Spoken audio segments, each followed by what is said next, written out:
welcome back to Logri. How are you all doing? I hope all of you are doing great, all of you are fine and safe. आज हम discuss करने वाले हैं last 1 to 5 days की strategy for A-Let 2022. Last 1 to 5 days की strategy discuss करेंगे.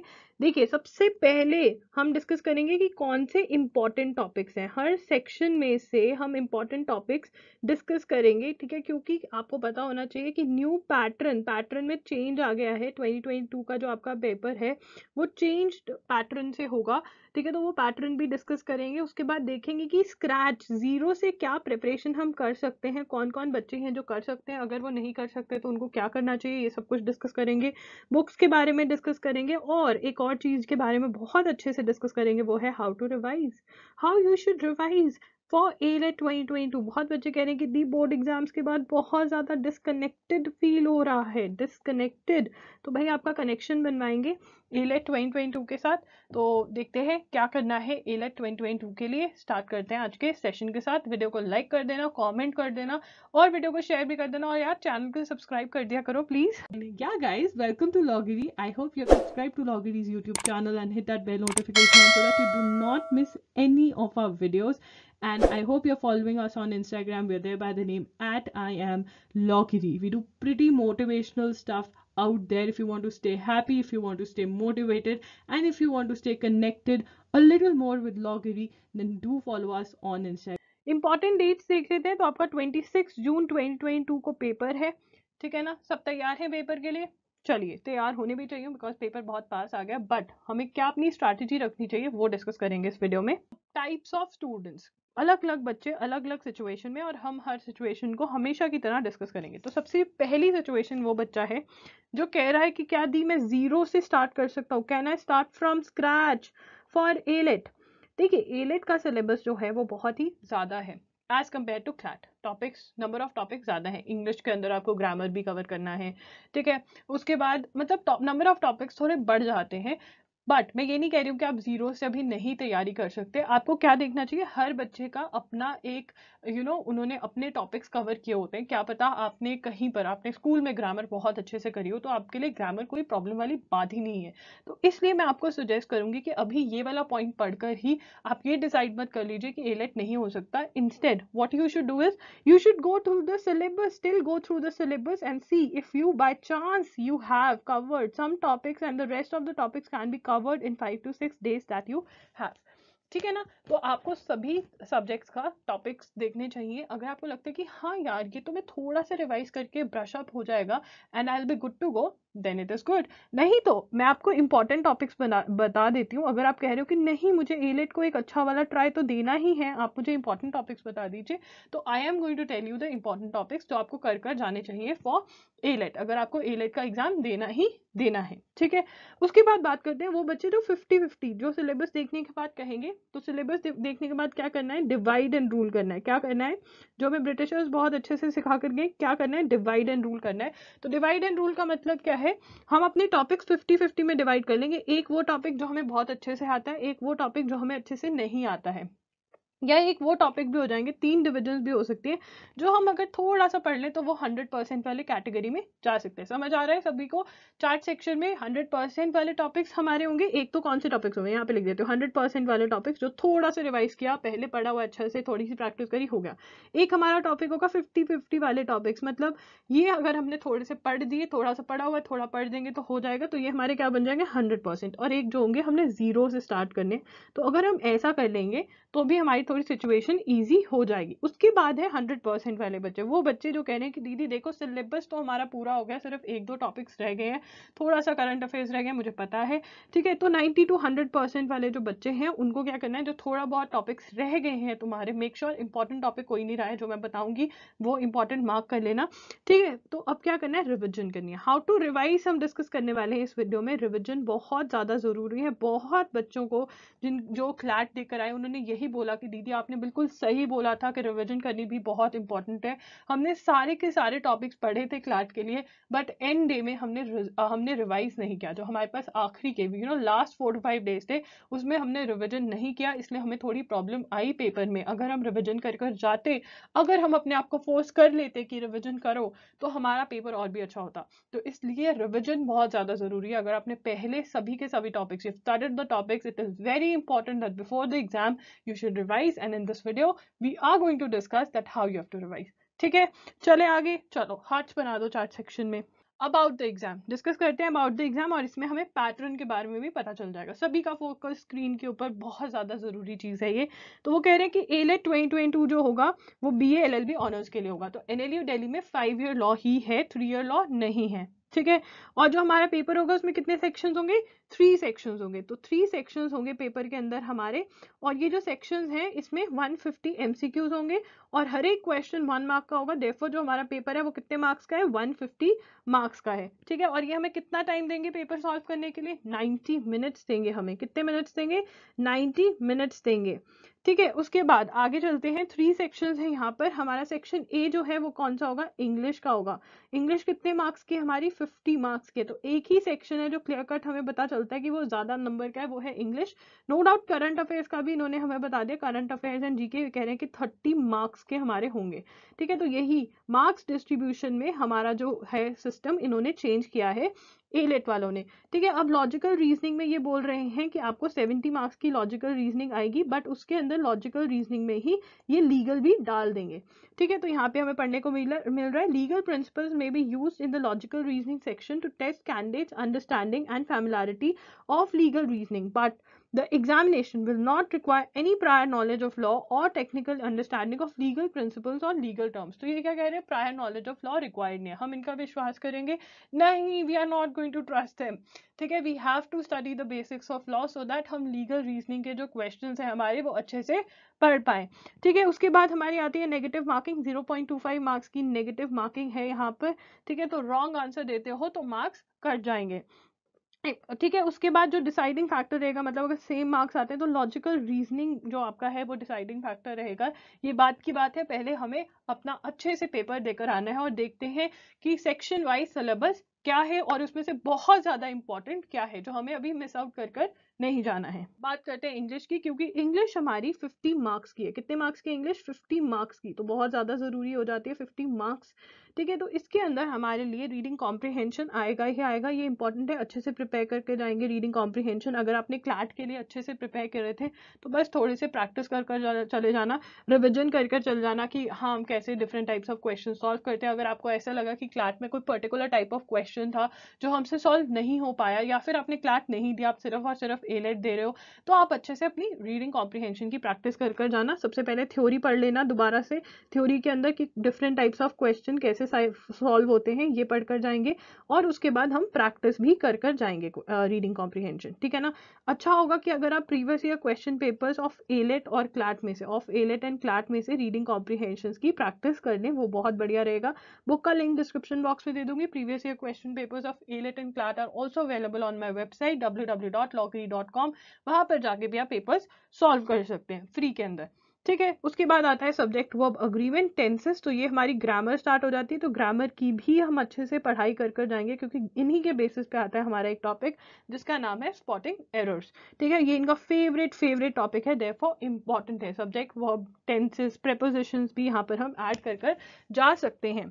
उसके बाद चूज द अप्रोप्रिएट वर्ड्स, ये हमारा वोकैबुलरी के ऊपर बेस्ड आ जाता है। तो अगर आपने वोकैबुलरी ऑलरेडी कोई अपनी लिस्ट बनाई हुई है या कोई लिस्ट पढ़ी हुई है तो उसको रिवाइज कर लो। New starting from zero from now for vocabulary I think थोड़ा डिफिकल्ट है कि आप वोकैबुलरी अगर अभी से स्टार्ट करो और 5 दिनों में आपकी वोकैबुलरी बहुत अच्छी हो जाए तो थोड़ा नहीं मतलब ये कर सकते। तो आप इंस्टेड आप रीडिंग कॉम्प्रिहेंशन और ग्रामर वाले पोर्शन पे अगर फोकस करते हैं, जिन्होंने जीरो से स्टार्ट करना है, तो वो ज्यादा बेटर रहेगा। पार्ट्स ऑफ स्पीच भी हमारे लिए इंपॉर्टेंट है, वोकैबुलरी का मैंने ऑलरेडी डिस्कशन कर दिया है। ईडियम्स का भी सेम ही है कि लिस्ट याद कर जाते हो आप। ठीक है, उसके बाद फिगर्स ऑफ स्पीच भी डुएबल है। अगर आपने ईडियम्स की लिस्ट पहले याद करी हुई है एलेट के लिए तो जरूर रिवाइज कर जाएं। और फिगर्स ऑफ स्पीच जो है वो आप यूट्यूब से कर जा सकते हैं, ठीक है। यूट्यूब पे बहुत सारी वीडियोस हैं, उनको समझ कर जाएं। पंक्चुएशन, सेंटेंस रीअरेंजमेंट भी इनका आप अभी अभी कर सकते हो। तो इंग्लिश बहुत ज़्यादा इंपॉर्टेंट है बिकॉज 50 मार्क्स की है। ये सारे टॉपिक्स में से ही हमेशा क्वेश्चंस आते हैं एलेट के। तो अगर आपको बुक जाननी है तो आप एसपी बख्शी के लिए जा सकते हैं, आप रेनन मार्टिन के लिए जा सकते हैं। रेनन मार्टिन के लिए तभी जाएं अगर आपने पहले पढ़ी हुई है, नहीं तो मत जाएं, ठीक है ना। या फिर कोई भी बुक आपने जिसमें से भी कोई आपके इंस्टीट्यूट के नोट्स थे। ये रिवीजन का हमेशा रूल याद रखना। रिवीजन का फर्स्ट एंड फॉरमोस्ट रूल क्या है कि कोई भी न्यू बुक इस टाइम पे मत लेना, जिसमें से आपने पहले करा हुआ है वहां से ही आप ये सब टॉपिक्स रिवाइज कर जाना। और जिनको कोई नया टॉपिक करना है वो बाय कर सकते हैं एसपी बख्शी की बुक। रेनन मार्टिन अगर आपको स्कूल में सॉल्व करवाई गई है तभी बाय दैट बुक, नहीं तो वो बहुत ज़्यादा कंफ्यूजिंग बुक है। अगर आपको वो स्कूल में नहीं पढ़ाई गई तो रेनन मार्टिन की बुक मत खरीदना। ओके, बात करते हैं लीगल एप्टीट्यूड की। तो लीगल एप्टीट्यूड ने इनको क्या बना दिया, इन्होंने क्या बोल दिया, लीगल रीजनिंग बोल दिया, ठीक है ना। अगर लीगल रीजनिंग बोल दिया इसका मतलब ये हमें क्या कह रहे हैं कि कहीं ना कहीं हम फैक्ट एंड प्रिंसिपल वाले क्वेश्चन ही डालेंगे। ये हमें लग रहा है, बाकी ये क्या कर दे हम कुछ कह नहीं सकते बिकॉज 2022 में ये अपना एक कह रहे हैं कि हम न्यू पैटर्न लेकर आ रहे हैं। कुछ भी नहीं कह सकते। मे बी ये लोग सिर्फ मार्क्स डिस्ट्रीब्यूशन चेंज कर दे और बाकी सब कुछ सेम डाल दे। मे बी ये एक्चुअल में चेंज लेकर आए, तो ये जब पेपर होगा तभी पता चलेगा बिकॉज इन्होंने हमें कोई भी सैम्पल पेपर प्रोवाइड नहीं किया है, तो वी डोंट नो एनीथिंग। तो हम अपना बेसिक पढ़कर जाएंगे। Torts, criminal law, contracts, Indian constitution का मेरा अपना कोर्स भी है, वो भी आप बाय कर सकते हैं, लिंक डिस्क्रिप्शन बॉक्स में मिल जाएगा। तो ये वाली जहाँ से भी आपने कोई भी बुक में से जहाँ से भी आपने पढ़े थे, इसकी थ्योरी जरूर पढ़कर जाए। देखिए थ्योरी से ज़्यादा, थ्योरी तो फटाफट से रिवाइज कर ले, ठीक है। थ्योरी रिवाइज कर उसके बाद जो मेन इंपॉर्टेंट है, जो मैंडेटरी पार्ट है, अगर आपने अभी तक नहीं किया है और जो थोड़े दिन में हो भी सकता है, वो है लीगल रीजनिंग के क्वेश्चन सॉल्व करना। फैक्ट एंड प्रिंसिपल टाइप के जो क्वेश्चन हैं वो सॉल्व करना, ठीक है ना। एलेट के प्रीवियस ईयर क्वेश्चन पेपर्स में से सॉल्व करो, क्लैट के प्रीवियस ईयर क्वेश्चन पेपर्स में से लीगल रीजनिंग के क्वेश्चन बहुत सारे सॉल्व करके जाओ। ट्राई करो कि 500 to 700 क्वेश्चंस अगर इन 4 से 5 दिनों में सॉल्व कर सकते हो तो ये आपको बहुत हेल्प करेगा अंडरस्टैंडिंग में। जो चीज़ नहीं समझ में आती है, लॉ से रिलेटेड चीज़ जो लीगल रीजनिंग के क्वेश्चन में पूछी गई है, उसको समझने की कोशिश करो। ये वाली चीज़ जो है आपको ज़्यादा हेल्प करेगी। अगर आपने पहले से थ्योरी पढ़ी हुई है इन सब की, तो मेरे ख्याल से आपको सिर्फ और सिर्फ 4 से 5 घंटे देकर थ्योरी पढ़कर ख़त्म कर देनी चाहिए। और उसके बाद आपका मेन मोटिव क्या होना चाहिए ज़िंदगी का, प्रैक्टिस। प्रैक्टिस ही आपको बहुत ज़्यादा हेल्प करेगी। उसके बाद हमारे पास लीगल रीजनिंग है।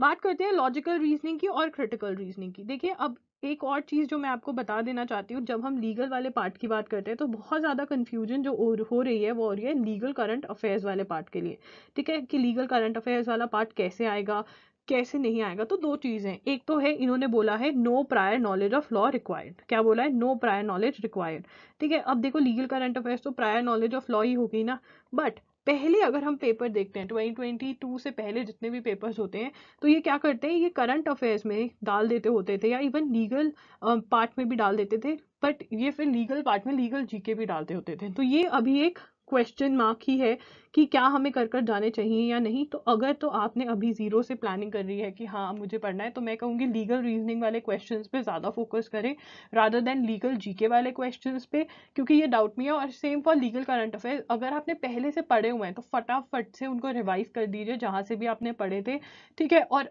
दोबारा अगर आप सोच रहे हैं जीरो से स्टार्ट करने की, तो मैं कहूँगी कि अपना टाइम आप लीगल रीजनिंग के क्वेश्चंस को दें, वो ज़्यादा आने के चांसेस हैं, मतलब वो आएंगे ही आएंगे, श्योर शॉर्ट ही है कि वो आएंगे आएंगे, ठीक है। उसके बाद बात करते हैं लॉजिकल रीजनिंग की और क्रिटिकल रीजनिंग की, कि लॉजिकल और क्रिटिकल में क्या कर जाना है। देखिए लॉजिकल के अंदर इनका puzzle test and arrangement type के क्वेश्चंस इनके फेवरेट हैं।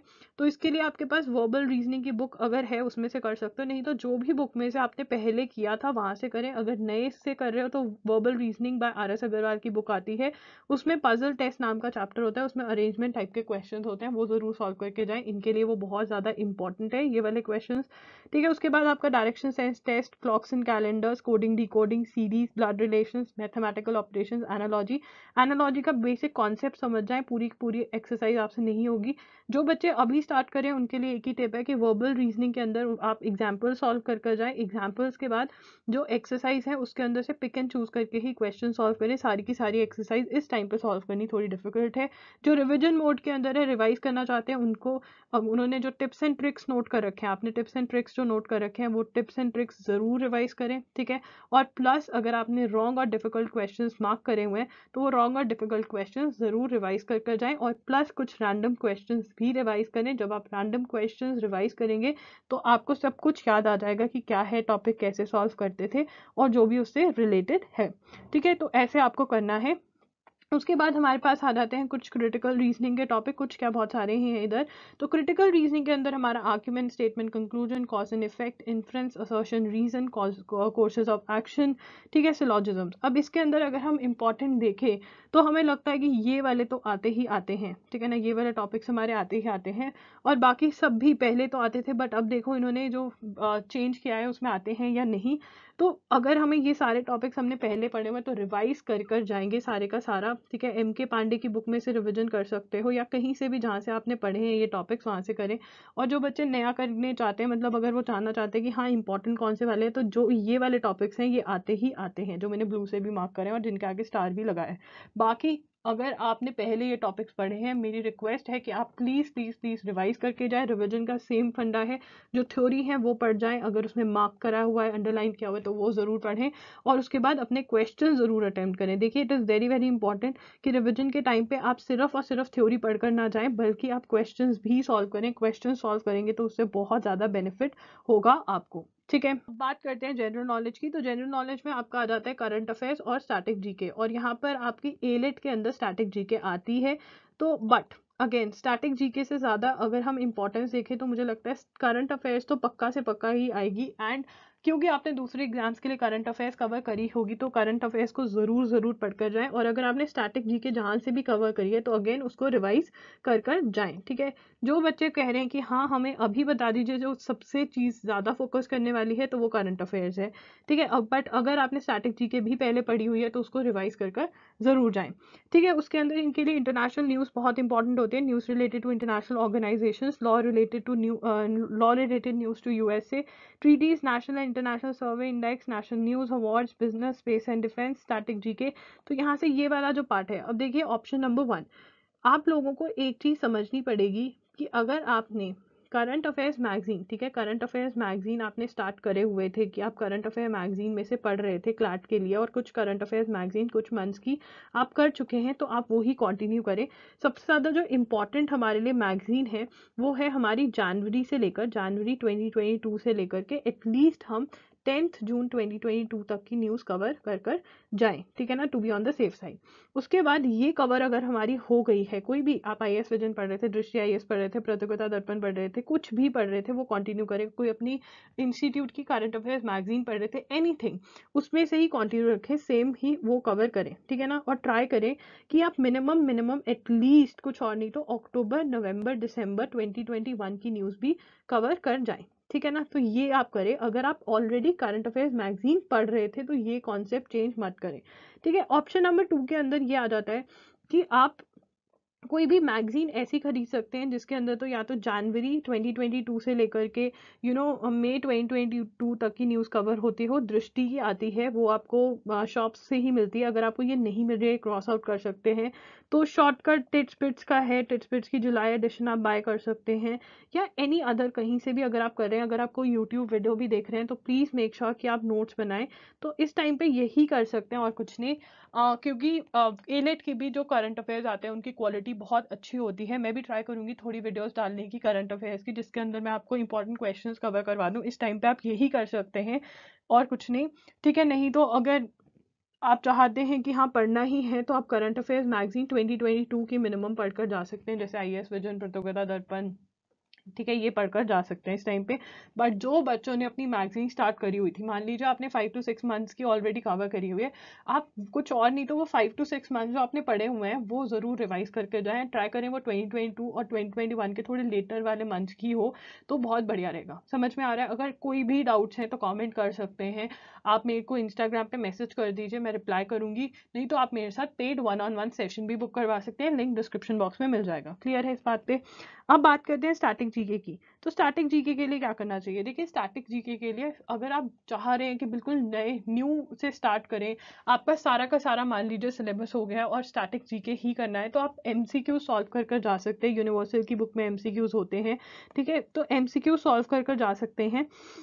तो एमसीक्यू सॉल्व कर कर जाएं अगर आपको करना ही है इस टाइम पे, एंड टाइम पे। बट अगर आपने स्टैटिक जीके पहले एलेट के लिए अच्छे से कवर किया था, तो जहाँ से भी आपने स्टैटिक जीके पढ़ा था वहाँ से आप ज़रूर पढ़ कर जाएं। अगर हम इनके पिछला सिलेबस देखते हैं, अब तो चेंज हो गया है, तो इन्होंने हमें बोला था दो जनरल साइंस बहुत इंपॉर्टेंट है, हिस्ट्री, ज्योग्राफी, इकोनॉमिक्स।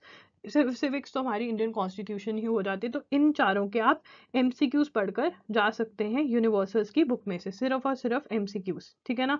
और अगर आपको स्टैटिक जीके और करंट अफेयर्स के बीच में चूज करना है, तो करंट अफेयर्स अच्छे से कर कर जाइए, ठीक है। कुछ डूज एंड डोंट्स के बारे में बात करते हैं when it comes to revision. तो यहाँ पे मैं बताने वाली हूँ हाउ टू रिवाइज, रिवीजन करनी कैसे है जिन लोगों का सिलेबस खत्म हो गया है। देखिए सबसे पहले तो revise from the same source, ठीक है ना, जहाँ से आपने पहले पढ़ा था वहां से ही करिए, चेंज मत करें अपने सोर्स को। अनलेस एंड अनटिल आपको एक टॉपिक है जो समझ नहीं आ रहा, आपका वीक टॉपिक है, आपने मॉक्स अटेम्प्ट करें, ये टॉपिक है जो आपका वीक है, जहाँ से आप पढ़ रहे हो वहां से आपको ज्यादा समझ नहीं आ रहा, तब आप अपना जो सोर्स है वो चेंज करें। नहीं तो रिवीजन करनी है तो सेम सोर्स में से ही रिवाइज करें, अपना सोर्स चेंज मत करें। I am repeating again and again.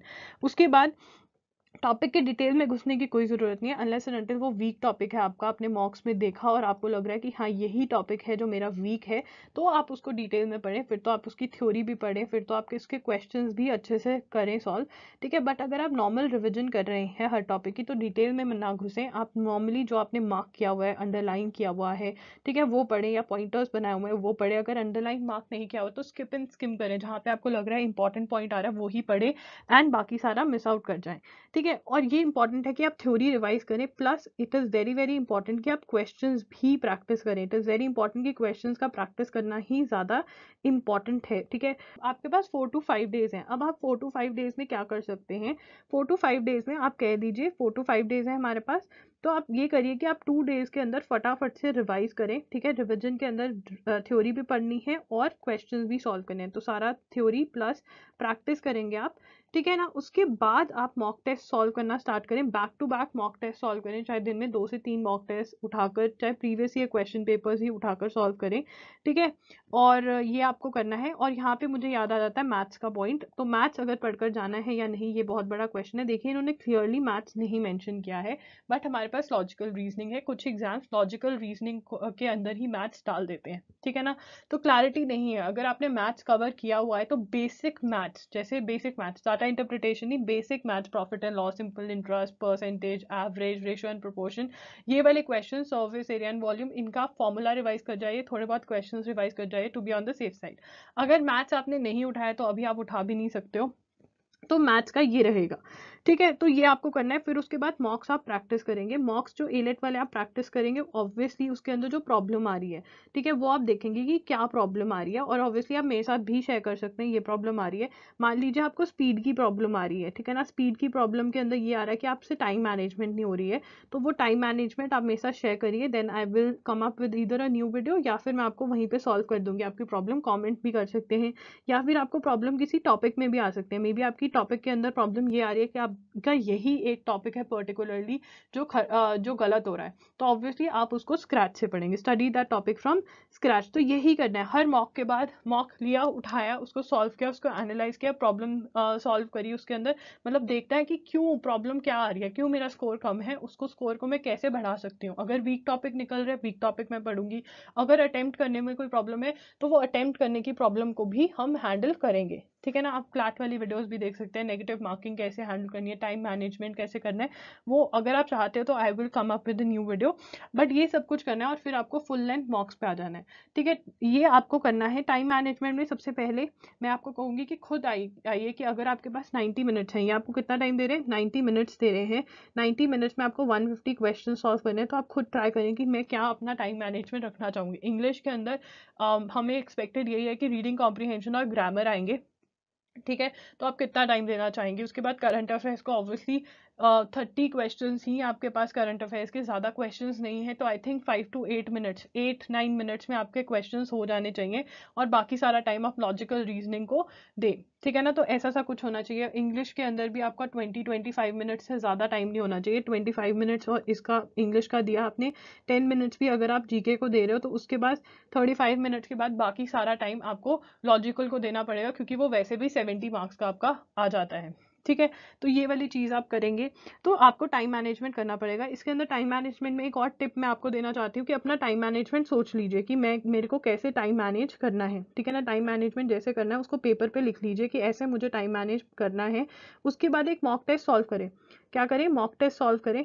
Mock test solve करने के बाद करते हुए देखें कि आपको कितने, कौन से सब्जेक्ट में, कौन से सेक्शन में ज़्यादा टाइम लग रहा है, ठीक है, वो नोट करते रहें। मतलब मॉक टेस्ट पूरा सॉल्व करें, ज़्यादा टाइम लग रहा है तब भी देखें। फॉर एग्जाम्पल मैंने 6 o'clock स्टार्ट किया अपना मॉक इंग्लिश सेक्शन से, 6:25 पे मुझे लग रहा था खत्म हो जाएगा, बट मेरा मे बी 6:35 पे खत्म हुआ, मतलब 10 मिनट्स में ज़्यादा ले रही हूँ।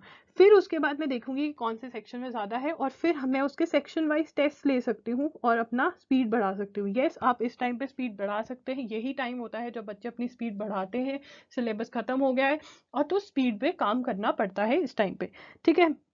उसके बाद ये है अटेम्प्ट 1 मॉक डेली। ये तो मिनिमम है, मैं कहूँगी कि आप 2 से 3 मॉक्स भी दे सकते हैं, but it is very very important कि आप उनको एनालाइज करें, जो उसकी प्रॉब्लम है वो देखें, ठीक है। चाहे दिन में 1 मॉक ही सॉल्व हो रहा है, बट उसको एनालाइज करके उसमें देखें कि हाँ मेरी प्रॉब्लम क्या है, और उस प्रॉब्लम पे वर्क करें उस दिन, ठीक है। फिर अगले दिन देखें कि अब मेरी प्रॉब्लम सॉल्व हुई है या नहीं, तो वो वर्क करना बहुत ज़रूरी है। उसके लिए आप मेरे साथ भी कॉन्टैक्ट कर सकते हैं। So guys that's it for today's video. I hope आपको वीडियो हेल्पफुल लगा होगा। अगर वीडियो हेल्पफुल लगा तो लाइक कर देना, चैनल पे सब्सक्राइब कर देना चैनल को, ठीक है। और हमारा जो दूसरा चैनल है एग्जाम आयर, उसको भी सब्सक्राइब कर देना करंट अफेयर्स के लिए, वो आपकी बहुत ज़्यादा हेल्प करेगा, ठीक है। कॉमेंट डाउन बिलो मैं आपकी कैसे हेल्प कर सकती हूँ। दैट्स इट, लॉगरी signing off. I will see you super soon. All the very best, take care.